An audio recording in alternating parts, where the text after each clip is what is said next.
Somewhere in Topkapi Palace, in the year 1580, the most powerful man on earth was writing a letter. He ruled 3 continents. He commanded armies that kings across Europe feared to face. His name alone was enough to make ambassadors kneel. And in this letter, he wrote, "I wish God had not created me as a descendant of the Ottomans." By 1574, Sultan Murad III had inherited the greatest empire on earth, from Algeria to Azerbaijan, from Budapest to Baghdad. He was 30 years old. He had an undefeated army, a full treasury. He had everything a man could want, and one woman he loved completely. Her name was Safiya, an Albanian slave girl, gifted to him when he was still a prince. He had known her for over a decade, and in that entire time, he had never looked at another woman. In the Ottoman Empire, this was extraordinary. Sultans were expected to father dozens of sons, to fill the harem, to secure the dynasty. Murad did none of that. He had one woman, one son. His mother thought this was a disaster. Nurbanu Sultan was not a woman who accepted situations she did not control. She was the Valide Sultan, the Sultan's mother, the most powerful woman in the empire, and she had a problem. Safiya had given Murad only one surviving heir. 2 other sons were dead. If something happened to Mehmed, the Ottoman dynasty ended with Murad. Nurbanu needed more sons, which meant Murad needed more women, which meant Safiya had to go. Nurbanu arranged for 2 beautiful concubines to be presented to Murad through his own sister. Murad accepted them, and then nothing happened. A court physician documented the situation. His words have survived 5 centuries.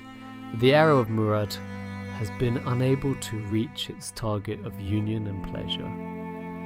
He was humiliated, and Nurbanu saw her opening. She accused Safiya of witchcraft.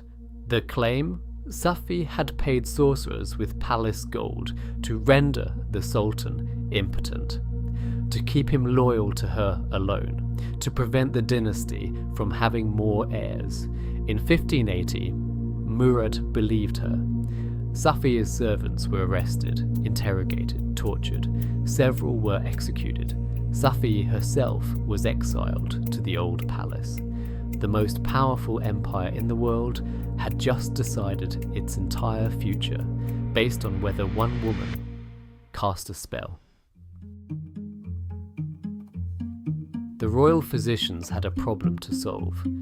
Nurbanu ordered them to find a cure. They found one. It worked. Perhaps too well. By the time Murad III died in 1595, he had fathered over 100 children. By some accounts, 130.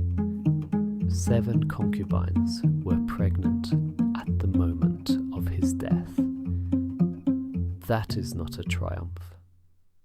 That is a man proving something to people who never deserved the proof.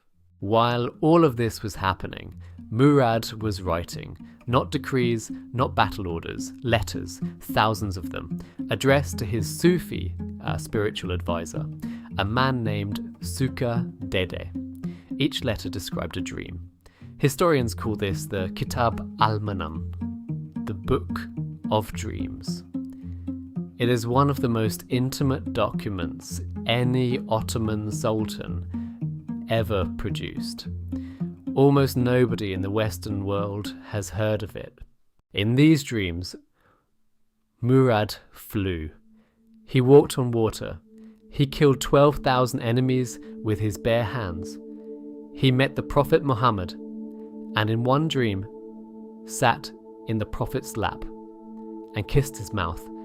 A psychologist reading these dreams today would recognize something immediately. The man dreaming of killing 12,000 enemies alone is not a confident man. He is a frightened one, compensating night after night for a power he does not feel in daylight. The man who dreamed of flying was trapped. And then there is the letter, not a dream, a direct letter to Sukadide, written by the Sultan himself. I wish that God had not created this poor servant as a descendant of the Ottomans, and that I would not hear this and that, and would not worry. I wish I were of unknown pedigree. Then I would have one single task, and could ignore the whole world. That is not a sultan writing. That is a prisoner writing. Murad died in January 1595. 7 concubines were pregnant. 19 sons were alive. His son Mehmed became sultan, and on that same day ordered all 19 brothers executed. Safia, meanwhile, became Valida Sultan, the woman accused of witchcraft, tortured through her servants, exiled in disgrace, ended up running the empire. I wish I were of unknown pedigree. Murad III, 1580.